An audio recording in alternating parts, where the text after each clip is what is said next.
Hello everyone, नमस्ते। Welcome back to classes by Babita Gupta Hawks educational institute. तो आज के इस वीडियो में हम बात करेंगे what are the differences between Piaget's moral development and Kohlberg moral development. तो देखिए, आप लोगों के साथ में मैंने क्या है, दोनों थ्योरी शेयर की हुई हैं कि पियाजे की जो थ्योरी है उसमें क्या स्टेजेस हैं और क्या इंपॉर्टेंस है उन स्टेजेस की, और इसी तरीके से कोलबर्ग कौन थे, उनके अजम्पशंस क्या हैं, उनकी जो थ्योरी थी उसमें क्या स्टेजेस हैं। वो तीनों स्टेजेस मैंने आप लोगों के साथ में शेयर किए हैं। उनकी एजुकेशनल इम्प्लीकेशंस क्या हैं, यानी कि शैक्षिक योग्यताएं क्या हैं, वो आप लोगों के साथ में मैं शेयर कर चुकी हूँ। और उसमें जो सिमिलैरिटीज़ है पियाजे और कोलबर्ग की थ्योरी में, तो जो सिमिलैरिटीज़ हैं वो भी मैंने आप लोगों के साथ में शेयर की है कि क्या समानता है दोनों की थ्योरी में। अब देखिए, ये क्वेश्चन जो है, what are the similarities between पियाजे एंड कोलबर्ग थ्योरी, ऐसा बीएड के पेपर में आज तक क्वेश्चन नहीं आया है। पर ये आप लोगों को मैंने इसलिए समझाया है ताकि आप लोगों को दोनों थ्योरीज का डिफरेंस बता रहा है कि दोनों जो थ्योरीज है आपकी, उनमें डिफरेंस क्या है। क्योंकि जो पियाजे का मोरल डेवलपमेंट है उसी से इंस्पायर है कोलबर्ग का मोरल डेवलपमेंट की जो थ्योरी है। अब उन्हीं से इंस्पायर है तो कुछ तो उनमें सिमिलैरिटीज देखने के लिए हमें मिलेंगी। तो वो चीज़ मैंने आप लोगों के साथ में एक तरीके से, क्योंकि आपको एक क्लियर होता है पॉइंट ऑफ व्यू कि क्या सिमिलैरिटीज हो सकती है। क्योंकि समटाइम्स क्या होता है, जो आपके कॉम्पिटिटिव एग्जाम्स होते हैं, जैसे सी टेट है आपका, एस टेट है, यूपी टेट है या सुपर टेट है, कोई भी आपका एजुकेशन से जुड़ा कोई भी एग्जाम है, तो कभी कभी आपको इस तरीके से क्वेश्चन पूछ लिया जाता है जिसमें कि आपको पता नहीं चल पाता है कि ये कौन सी स्टेज में आ सकता है, ये पियाजे की स्टेज में आएगा या ये कोलबर्ग की स्टेज में आएगा। तो उस कंडीशन में आपको क्लियर होना बहुत ज़रूरी होता है कि किस तरीके से हम उसको समझें और किस तरीके से उसका हम आंसर करें, क्योंकि जो ऑप्शंस भी होते हैं वो बहुत सिमिलर होते हैं आप लोगों के, तो उनको समझना बहुत ज़रूरी है। तो इसके लिए आपको सिमिलैरिटीज शेयर की गई हैं। और ये जो जितने भी मैं वीडियोस बता रही हूँ, जैसे कि पियाजे मोरल डेवलपमेंट है, पियाजे का कॉग्निटिव डेवलपमेंट का सिद्धांत है, थ्योरी है आपकी, जिसको हम बोलते हैं संज्ञानात्मक सिद्धांत, और आपका जो कोलबर्ग की मोरल डेवलपमेंट की थ्योरी है, जो और इन सब के जो लिंक है वो डिस्क्रिप्शन बॉक्स में मैं दे दूंगी, और आप प्लेलिस्ट पर जाकर भी देख सकते हैं। क्योंकि समटाइम्स क्या होता है कि हम लिंक शेयर नहीं कर पाते हैं, तो इस कंडीशन में आप जो है प्लेलिस्ट पर जाकर उसको देख सकते हैं। तो चलिए हम स्टार्ट करते हैं आज, क्योंकि हमें इनके डिफरेंस पढ़ना है कि दोनों की जो थ्योरी है उसमें डिफरेंस क्या है। तो उससे पहले हम जान लेते हैं, क्योंकि देखिए जो हिंदी मीडियम बच्चे हैं और इंग्लिश मीडियम बच्चे हैं, दोनों के लिए ही है कंटेंट। तो बता दूं, मोरल डेवलपमेंट यानी कि यह होता है हमारा नैतिक विकास।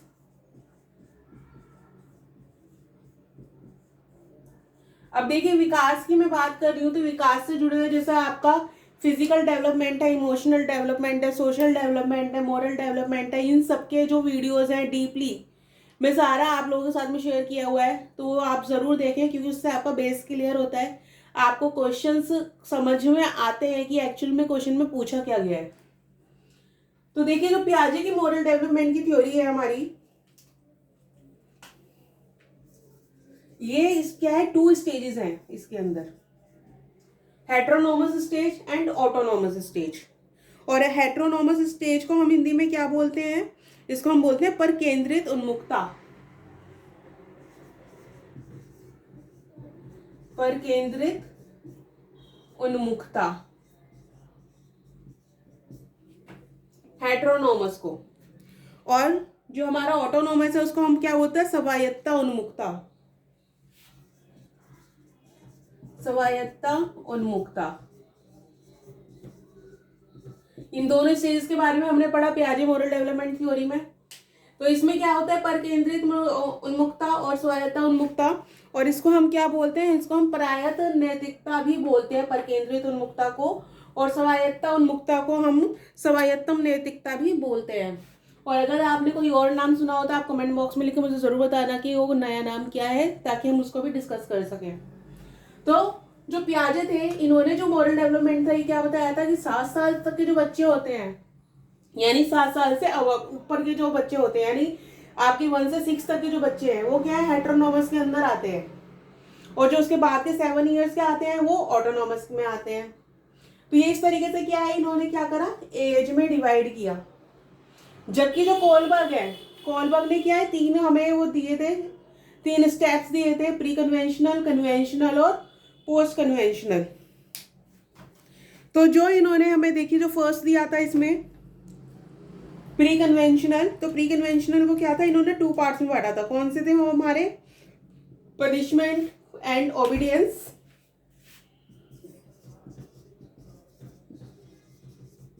Punishment and obedience,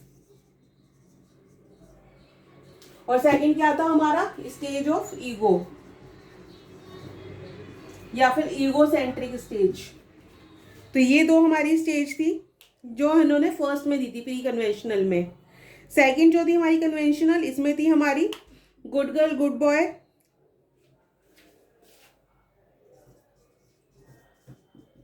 good girl good boy stage, या फिर इसको एप्रिसिएशन स्टेज भी हम बोलते हैं,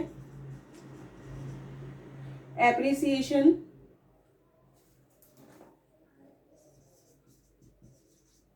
स्टेज। और दूसरी स्टेज उन्होंने कौन सी दी? Law and order maintenance, law and order maintenance. तो इसी कन्वेंशनल स्टेज को इन्होंने 2 स्टेजेस में इन्होंने पार्ट में डिवाइड किया। देखिए डीपली मैं अभी इन सबको एक्सप्लेन नहीं कर रही हूँ क्योंकि मैं ऑलरेडी जो वीडियो उसमें कर चुकी हूँ स्टेजेस में, तो आप उस पर जाकर देख सकते हैं। अभी मैं बेसिक एक ओवरव्यू दे रही हूँ आप लोगों को। तो कन्वेंशनल को इन्होंने इन 2 स्टेजेस में 2 स्टेजेस में डिवाइड किया था। और जो हमारी थर्ड स्टेज है, थर्ड स्टेज को भी क्या था, इन्होंने 2 पार्ट्स में डिवाइड किया था, जो थी हमारी social contract, social contract and universal. तो ये हमारी यूनिवर्सल प्रिंसिपल, और या फिर स्टेज ऑफ कॉन्साइंस भी हम बोलते हैं इसको, यूनिवर्सल प्रिंसिपल या फिर स्टेज ऑफ कंसाइंस।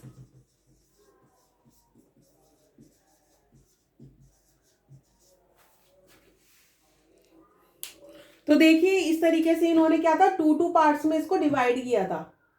अब देखो जो पियाजे थे, पियाजे ने क्या कहा, इसमें एज दे दी उन्होंने कि अगर आपकी एज 7 साल से कम है तो इसका मतलब आप हेटेरोनोमस स्टेज में है, और 7 साल से अबव है अगर आप 7 ईयर अबव, तो आप ऑटोनोमस स्टेज में है। बट कोलबर्ग ने ऐसा नहीं किया। उन्होंने इस जो इनकी जो सारी स्टेजेस हैं उसमें उन्होंने एज में किसी भी स्टेज में एज में डिवाइड नहीं किया हुआ कि आपको 2 साल तक इसमें होंगे या आप 6 साल तक इसमें होंगे या आप 10 साल तक इसमें होंगे। इस तरीके से कोलबर्ग ने ये आपको डिवाइड नहीं किया हुआ है एज के अंदर। तो सबसे पहला जो डिफरेंस है वो यही आ जाता है इसके अंदर। तो फर्स्ट जो हमारा है, एक सेकंड इसको इरेज कर देती हूँ मैं।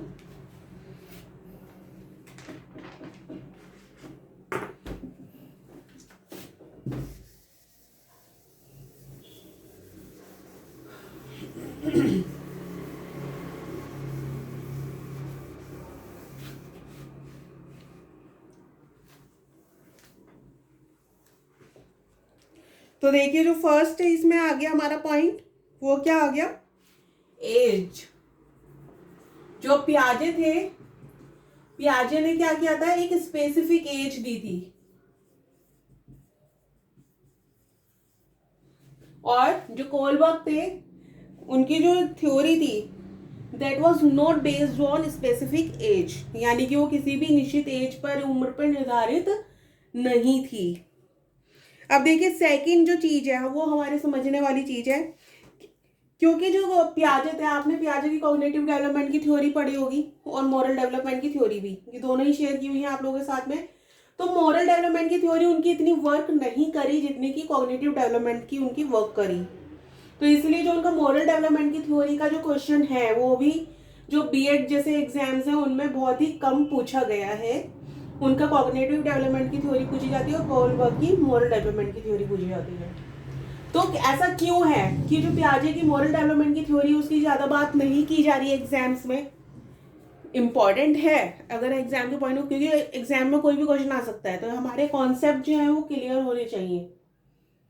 तो क्या है ऐसा? तो देखिए जो पियाजे थे उन्होंने अपने कॉग्निटिव डेवलपमेंट में क्या दिया था कि जो बच्चे हैं अपने माइंड का यूज करते हैं, अपनी रीजनिंग का यूज करते हैं, वो एक थिंकिंग होती है, वो लॉजिकल थिंकिंग का यूज करते हैं। तो एक वर्ड आप नोट कीजिए please, logical thinking.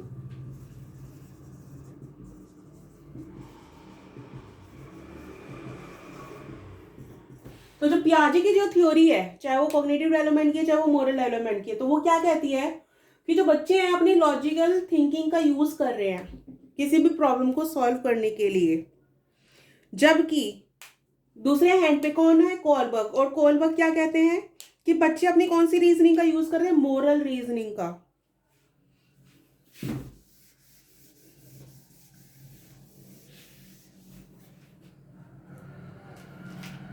Kohlberg use कर रहे हैं अपना मोरल रीजनिंग।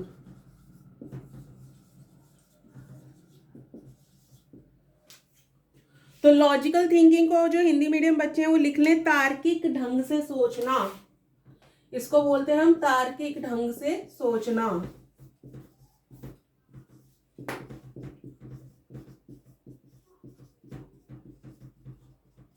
और मोरल रीजनिंग का क्या मतलब होता है, नैतिक तर्क शक्ति।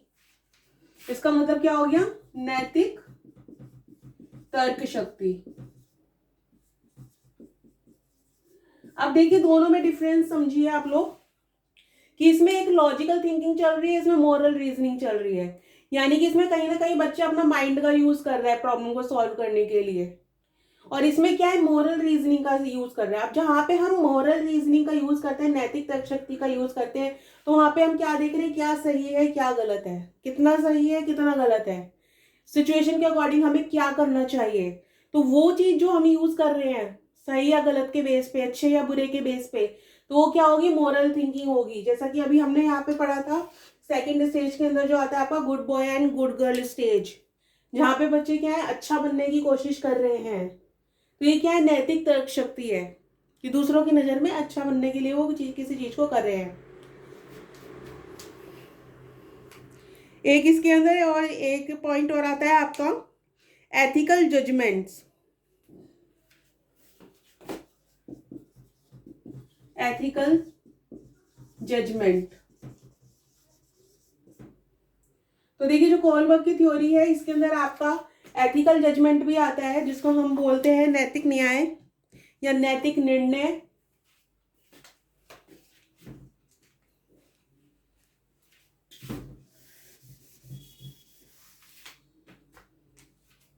इसको हम क्या बोल रहे हैं, नैतिक निर्णय। यानी कि बच्चे एक सही डिसीजन लेने की कोशिश कर रहे हैं, किस बेस पे, ऑन द सिचुएशन।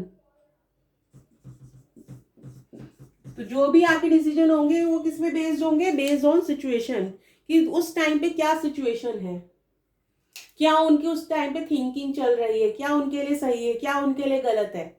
तो उसको हम क्या बोलते हैं, एथिकल जजमेंट। तो ये हमारा देखिए फर्स्ट अभी मैंने आप लोगों को बताया एज वाला पॉइंट, कि जो प्याजे थे उनकी जितनी भी स्टेजेस हैं वो एज बेस हैं, जबकि कोलबर्ग ने कोई भी स्पेसिफिक एज इसमें नहीं दी है कि किस एज तक कौन सी मोरालिटी हो सकती है। पर हाँ दोनों में जो सिमिलैरिटीज थी, तो सिमिलैरिटीज क्या थी, कि आप एक स्टेज से दूसरी पर वापस नहीं जा सकते। यानी कि क्या होती, फॉरवर्ड होती है, कि अगर आप एक स्टेज पे आ गए तो दूसरी पे आए तो दूसरी बार तीसरी पे होंगे, तीसरी से आप दूसरी पे नहीं जा सकते। तो ये सिमिलैरिटीज में मैंने शेयर किया हुआ है आप लोगों के साथ में। अब देखिए इसके अलावा एक पॉइंट और हमारा आता है, ये अभी हम दो पॉइंट हम शेयर कर चुके हैं पियाजे के और एन कोलबर्ग के जो डिफरेंसेस है, एज बेस हो गया और सेकंड हो गया हमारा logical thinking and moral reasoning. अब देखिए जो थर्ड है हमारा, यहाँ पे मैं नंबरिंग कर देती हूँ, ये हमारा फर्स्ट पॉइंट था, ये सेकंड था। क्योंकि डिफरेंसेस देखिए बहुत ज़्यादा नहीं है, तो ये ज़्यादा मैक्सिमम अगर हम 3 डिफरेंसेस भी हम समझ गए तो हमें दोनों के डिफरेंस का पता चल जाएगा। क्योंकि आपको ऐसा क्वेश्चन में नहीं पूछा जाता है कि डिफरेंस बताइए पियाजे एंड कोलबर्ग की थ्योरी का। ये आप इसलिए पढ़ रहे हैं, इसलिए समझ रहे हैं कि आप दोनों थ्योरीज को अच्छे से पढ़ चुके हैं। अब उनमें अगर आप कंफ्यूज नहीं होना चाहते तो उसके लिए दोनों की सिमिलैरिटीज और डिफरेंसेस का पता होना बहुत जरूरी है। अब देख लेते हैं हम थर्ड पॉइंट। अब देखिए इसके बाद आता है हमारा third point, descriptive, normative and prescriptive. अब कहेंगे आप लोग ये क्या चीज है, तो देखिए जो पियाजे की थ्योरी थी वो क्या थी, डिस्क्रिप्टिव थी आई मीन है, इट इज डिस्क्रिप्टिव। डिस्क्रिप्टिव मतलब वर्णनात्मक। अब वर्णनात्मक क्यों है, क्योंकि इन्होंने हर एक स्टेज में, आपने देखा होगा कि एज दे रखी है, हर एक स्टेज के अंदर इनकी एक एज है कि इस एज में इतना होता है, बच्चा ऐसे सोचता है, इसके बाद ऐसे आगे बढ़ता है। यानी कि इन्होंने हर एक एज को पूरा डिटेल में बताया हुआ है कि एक एज के अंदर बच्चा किस तरीके से उसका कॉग्निटिव या मोरल डेवलप होता है। और जो हमारे कोलबर्ग है, इनकी थ्योरी क्या है, प्रिस्क्रिप्टिव।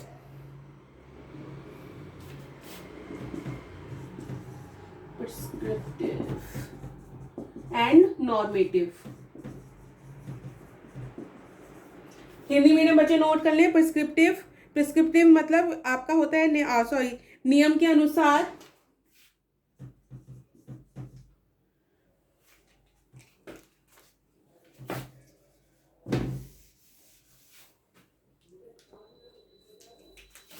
प्रिस्क्रिप्टिव होता है आपका नियम के अनुसार,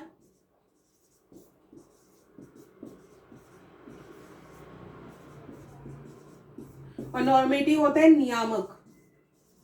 दोनों में बहुत ज्यादा डिफरेंस नहीं है, प्रिस्क्रिप्टिव और नॉर्मेटिव में। क्योंकि देखिए जो प्रिस्क्रिप्टिव होता है ना, उसमें क्या है कि उन्होंने एक नियम दे दिया, जैसे कि आपको 3 लेवल पे इन्होंने अलग अलग स्टेजेस दे दी, 6 पार्ट दे दिए। तो उसमें क्या है, एक उन्होंने नियम दे दिया कि किस तरीके से उस स्टेज पे आगे बढ़ना है और वापस नहीं जाना है हमें। उसके लिए कोई स्पेसिफिक एज इन्होंने नहीं मेंशन की कि कोई एज है। उन्होंने कहा कि अगर बच्चा एक स्टेज से दूसरे पे आ गया तो उसमें वो वापस नहीं जा सकता। तो ये क्या है, नियम हो गया, तो ये क्या है, प्रिस्क्रिप्टिव हो गया ये। दूसरा क्या है हमारा, नॉर्मेटिव, नियमित, सॉरी इसको बोलते हैं नियामक या फिर निर्देशात्मक भी इसको हम बोलते हैं नॉर्मेटिव को। तो नोट कर लीजिए आप, या मैं लिख देती हूं, निर्देशात्मक। देखिए बच्चों, आप लोगों के लिए स्पेशली मैं हिंदी मीडियम वाले बच्चों के लिए लिख रही हूँ। अगर आपको फिर भी कोई प्रॉब्लम आती है तो आप कमेंट बॉक्स में लिख के जरूर मुझसे पूछिए, अगर आपको कोई डाउट है तो। और अगर वीडियो अच्छा लगता है तो उसको लाइक भी जरूर करें और कमेंट भी अच्छे अच्छे करें। तो चलिए देखिए, प्रिस्क्रिप्टिव और नॉर्मेटिव है, ये आपकी कोलबर्ग की थ्योरी नियम के अनुसार है, और निर्देशात्मक है, यानी कि इसमें कोई ना कोई हमें क्या है, निर्देश मिल रहा है। अगर जैसे कि stage of good girl and good boy, जिसमें हमें पता चल रहा है कि क्या है वो स्टेज, जिसमें कि बच्चा एक अच्छा बच्चा बनने की कोशिश कर रहा है, एक गुड गर्ल बनने की कोशिश कर रहा है, एक गुड बॉय बनने की कोशिश कर रहा है ना। तो इसमें क्या है, एक हमें नियम के अनुसार कोई चीज दिख रही है, ये निर्देशात्मक वो चीज हमें दिख रही है। तो इसलिए हम इसको क्या बोल रहे हैं, प्रिस्क्रिप्टिव एंड नॉर्मेटिव।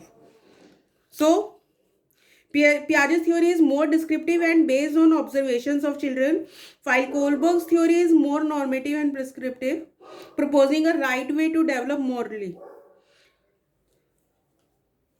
क्योंकि इसमें कैसे डेवलप हो रहे हैं, मॉरली डेवलप हो रहे हैं हम लोग, जबकि यहाँ पे क्या है, लॉजिकल थिंकिंग चल रही है। तो ये जो 3 ये डिफरेंस बताए हैं मैंने, बेसिक डिफरेंस है।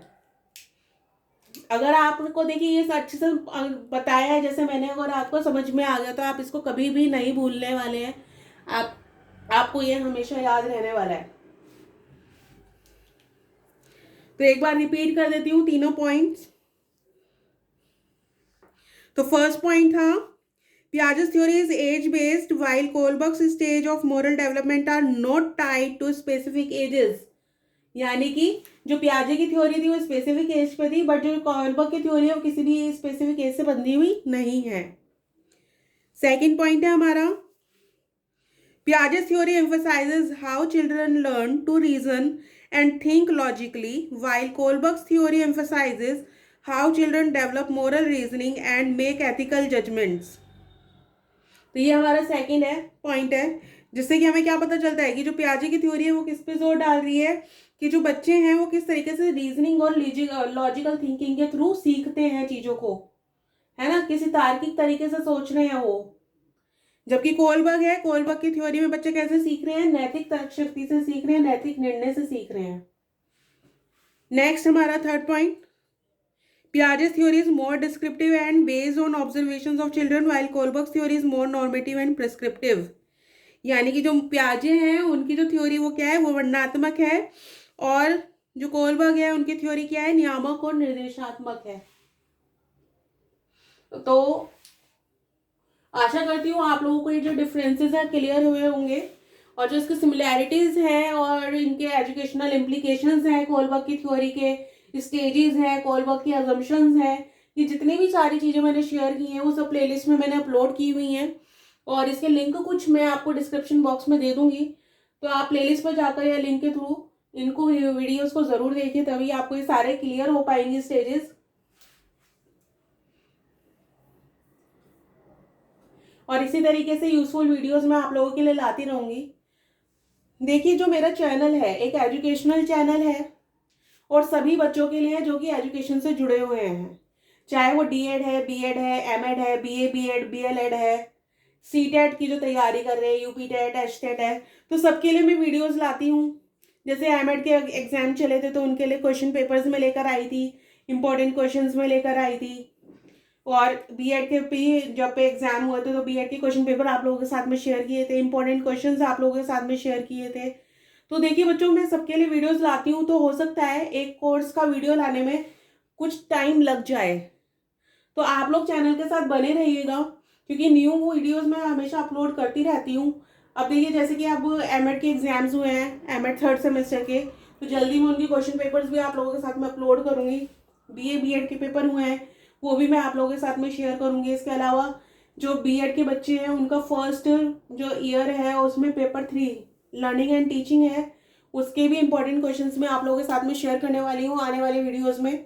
तो आप मेरे साथ बने रहिएगा और चैनल को लाइक सब्सक्राइब ज़रूर कीजिएगा, उनको ध्यान से पढ़िएगा। तो जल्दी मिलते हैं नेक्स्ट वीडियो में। अभी के लिए थैंक यू, धन्यवाद।